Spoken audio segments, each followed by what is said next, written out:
Hello everyone, this is Pamperchew, and today I got a chance to be acquainted with this NIC Nicolet 320. It is a really interesting scope. I got it for $55, and the main reason why I bought it was because it had a bubble memory cassette. This is a type of solid state memory that was really new in 1980 or probably earlier, but it was kind of a rare thing, and I've never gotten to own a bubble memory, so I picked this up. And it's a serial plotter, and it allows you to store some of the plots that you can record. You can record onto a bubble memory cartridge, which they call a bubble memory cassette, but it's kind of a neat little device. Anyway, so the main reason I got it was because it's bubble memory, and I wanted to do a video describing how this all works. This bubble memory is kind of a unique thing, and there's not too many videos out there on YouTube, although you can read on Wikipedia or some other things about it. So over here you have a bubble memory cassette drive.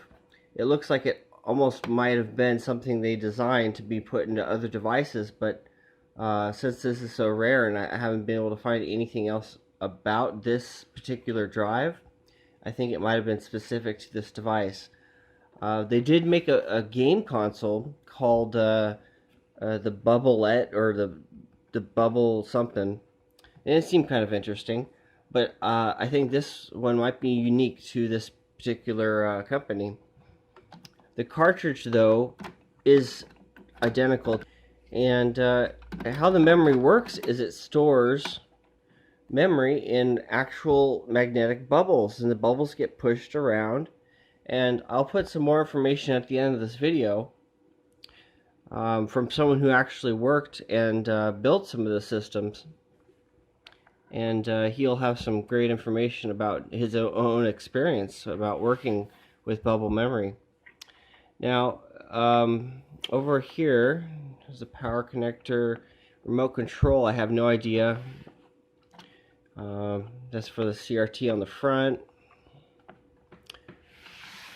Power switch, of course.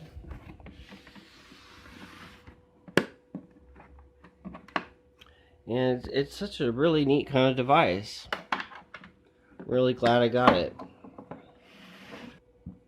I was able to get a clock working on this thing from the Dutchtronics clock, and I'll show you that in the video. I've been messing around with my clock here, this little circuit that I built. You can get it as a kit online. And I've managed to store a Pamperchew logo in the bubble memory. You can kind of see Pamperchew there diagonally. So let's take a look around this device. I've been messing with it for the last 12 hours or so. Here's a tag that it had on it. And it's a serial plotter, and so what that means is that it can do plotting on a storage tube type of display. This is not a direct view storage tube, but it's very similar in that it can store a frame in bubble memory. Here's some of the material that came with the device.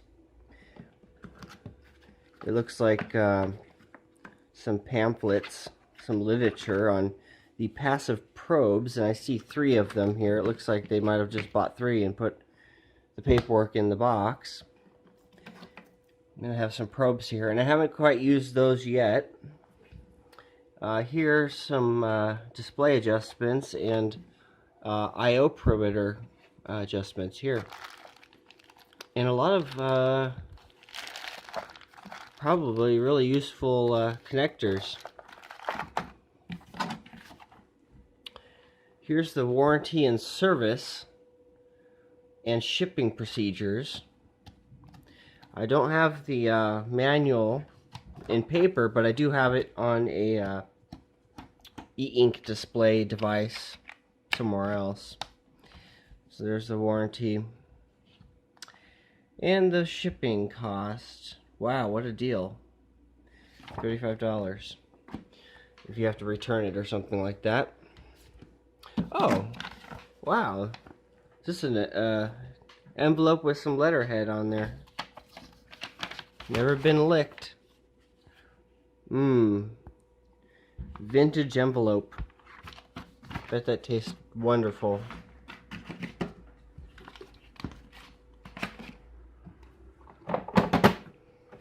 So I've just been fooling around with my clock that I built, but I can actually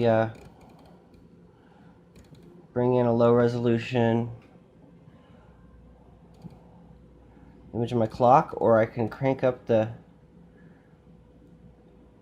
time period points and actually see the traces in between characters that are normally blanked out. But it's happening so quickly that I can see the electrical traces going from, so the part that has like shadowy look, that is normally blanked out by a Z control here. And as I bring it in, you can kind of see how it refreshes. And I can store this into the bubble memory too. Here's the label that they put on the device. This is not a multi-purpose bench scope. It is designed to interface with an XY plotter. It used RS-232. So it was a serial terminal for plotting, you know, graphs and whatnot. But you can store it on the display.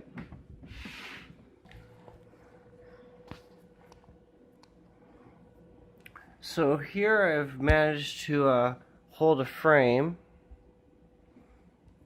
Sideways looks like Daktronics terminal in the bubble memory. I'm going to try now to record my own message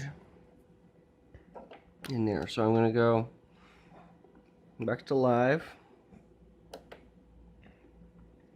Let's reboot the thing. That's easier. Oh, maybe not.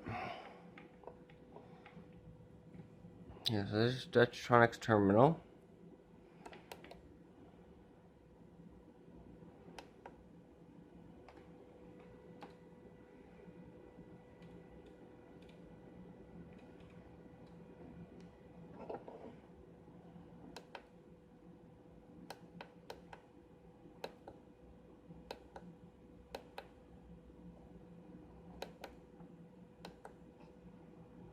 Okay, so now I'm going to switch this back to hold, and this back to YZ mode, or YT mode, and that to live. I should be able to get Pamper Chew in there somehow.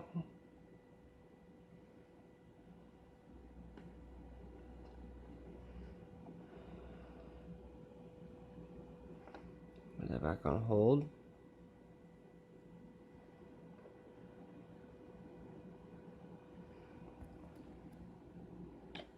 Pamper Chew there. Try a better one.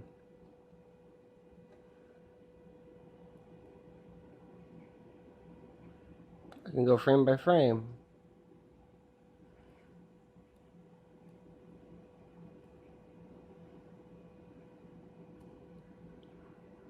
It's right in the center of the clock. I could type it in with the serial thing, but I got Pamper Chew there. And now I go to index. We'll put it in block 7. Storing to block 7. Okay. I'll turn this clock off. Go back to live or whatever. Now we want to look at those blocks. No, what is blocks? So let's look at block 5.